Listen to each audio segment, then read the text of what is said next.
ये एक पैंडेमिक की तरह है। इतना कॉमन है देखना कि एल्डरलीज में 45 50 55 के बाद ही आजकल लोगों को बोन वीकनेस चालू हो गई है। सो बहुत ज़्यादा कॉमन हो रहा है, और क्योंकि अपनी खान पान और लाइफस्टाइल चेंजेस आज के दिन पर इतने हेल्दी नहीं है, तो वो और यंगर एज में चालू हो रहा है। इसको प्रिवेंट करना बहुत आवश्यक है, ताकि ये आगे जाके आपको फ्रैक्चर्स, जो कि एक बहुत कॉमन कॉज है पोस्ट 60 70 ईयर्स के बाद, जिसमें डेथ हो जाती है, 30% मोर्टेलिटी रेट है।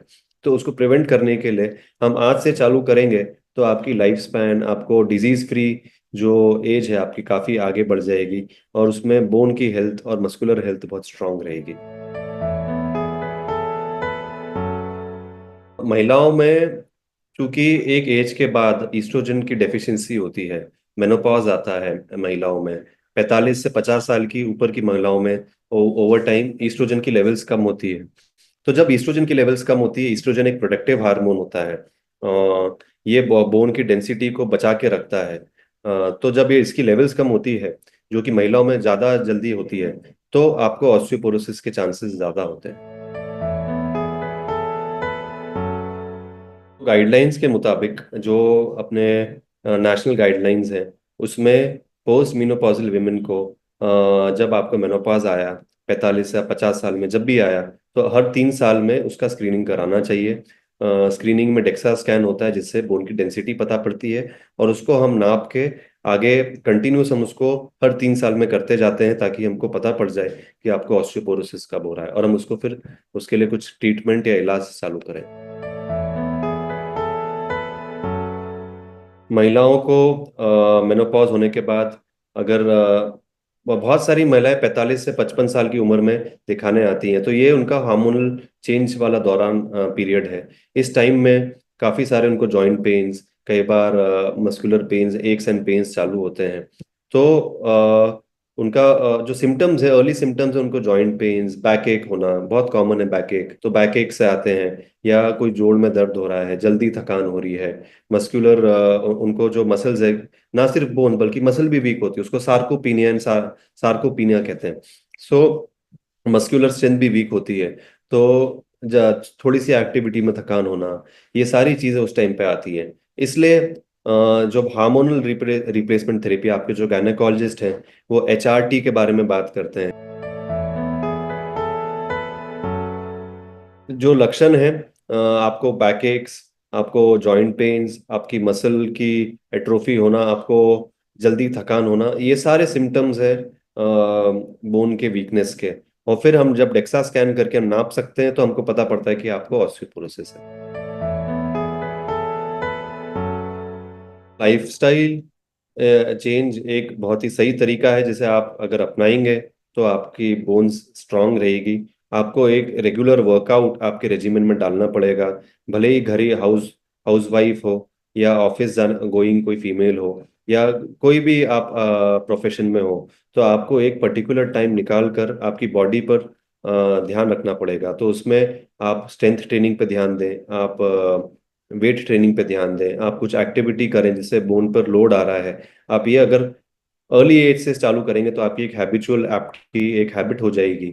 उसको एक आपकी डेली दिनचर्या का आप हिस्सा बनाएं। दूसरी चीज, आपकी न्यूट्रिशन पे ध्यान दें। हेल्दी डाइट लें, विटामिन डी सप्लीमेंटेशन लें, मैग्नीशियम सप्लीमेंटेशन लें।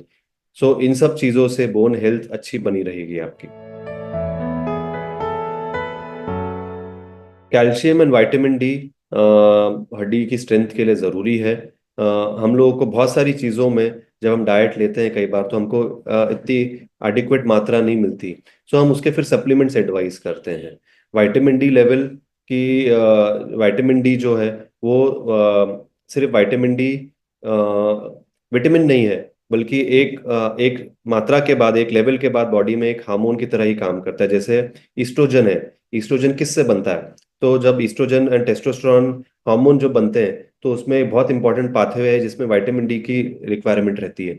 तो लो विटामिन डी लेवल्स आपका ईस्ट्रोजन टेस्टोस्टेरोन, जो कि एनाबॉलिक हार्मोन्स हैं, जो बोन हेल्थ को, बॉडी के मसल को, मस्कुलर स्ट्रेंथ को बढ़ाते हैं, अगर ये लेवल्स कम होगी तो वीकनेस आएगी। तो विटामिन डी लेवल्स एडिक्वेट रहेगी तो ये हार्मोन बनेंगे, और हार्मोन बनेंगे तो आपको ये तकलीफ नहीं आएगी। जी। Similarly calcium and magnesium and some trace elements जो कि बोन हेल्थ में आवश्यक है, इन सब की मात्रा अच्छी होनी चाहिए। कोलेजन के लेवल्स अच्छी होने चाहिए। तो ये सारी चीजें आपकी बोन हेल्थ को बना के रखेंगी। एक्सरसाइजेस कोई एक पर्टिकुलर सेट ऑफ एक्सरसाइज नहीं है कि आप ये 4 एक्सरसाइज करें। आपको हर जोड़ को वेट से लोड करना है। तो अगर मैं बात करूं नी जॉइंट की, सो नी नी की एक्सरसाइज करने के लिए आपको स्क्वाट्स लगाने रहेंगे, आपको लंजेस लगाने रहेंगे।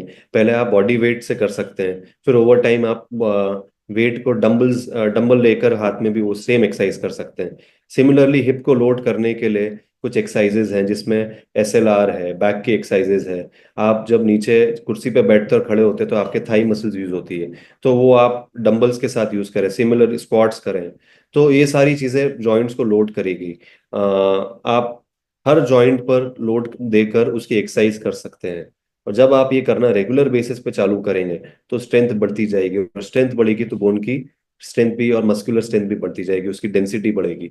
जितनी ज्यादा बढ़ेगी उतनी ऑस्टियोपीनिया और ऑस्टियोपोरोसिस के चांस कम हो जाएंगे।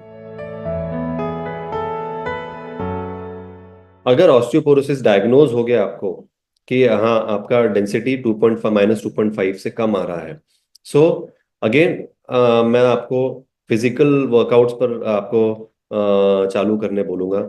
जब भी करते हैं, जब जागो तब सवेरा है। तो जिस दिन आप जागे उस दिन में से आपको मैं बोलूंगा कि आप स्ट्रेंथ ट्रेनिंग चालू करें। सेकंड चीज, आप कुछ मेडिसिन है जिसको हम देकर आपके ऑस्टियोपोरोसिस को कम कर सकते हैं। टेस्टोस्टेरोन के DHEA करके एक हार्मोन होता है, वो अलग अलग प्रकार में उसको हम यूज कर सकते हैं। इंजेक्टेबल फॉर्म में उसका मंथली इंजेक्शन होता है फॉर 3 to 4 months, जिससे बोन डेंसिटी बढ़ती है, स्पेशली फीमेल्स में।